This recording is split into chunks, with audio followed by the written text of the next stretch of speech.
Ito na yung pinakahinahantay kong 5'5 budol, ang pangarap kong vacuum. Dirma DX810. Sabi ko kay Daddy, deserve ko to. Meron kasamang round mouth brush, flat mouth brush, at floor brush na flexible. Ito yung pinaka-body or pinaka-motor niya. Nandito din yung filter at container na lalagyan ng kalat. Last part ay etong connecting pipe. Sobrang konti lang ng parts niya kaya easy to assemble talaga.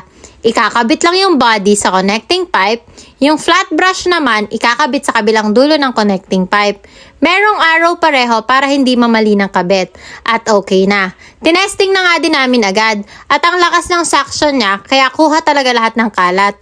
Totoo nga pala yung chismis na nakakasipag tong vacuum na to. At si Daddy pa nga yung gumamit. O Jeva, alam nyo na para sipagin din yung mga mister nyo ha.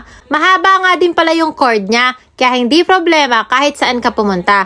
Abot niya. Tinesting din namin tong flat mouth. Aalisin lang yung connecting pipe at ilalagay na tong flat mouth mismo dito sa body. Tanggal kalat dito sa mga singit-singit ng floor at bintana. Okay to sa mga corners na mahirap linisin. Ganun lang din ang pagkabit kapag etong round brush yung gagamitin. Madali lang din tanggalin tong dust container. Meron naman siyang pipindutin para matanggal. May HEPA filter nga pala to na naglalas ng 6 to 8 months. Yung mismong power nga pala niya nasa hawakan ng body. Lightweight lang din siya kaya sobrang gaan gamitin. Ang ganda niya, 'di ba? Nakasale nga pala sila hanggang ngayong 12 noon kaya i-check out nyo na agad dahil hindi kayo magsisisi. Syempre, alam nyo na ha, link in bio. May batang nanghiram ng damit sa kuya, lalo ka tuloy nagmukhang lalaki. Bago nga pala kaming trinay na diaper. Ito yung Slim Pants from Makuko Diaper. Newest affordable diaper brand dito sa atin. This diaper contains apple vitamin C for protection ng skinny baby from rashes and irritations. Switching na nga pala kami from tape to pants diaper. Kaya na kasing tanggalin ni Just kapag yung tape at sobrang likot na niya.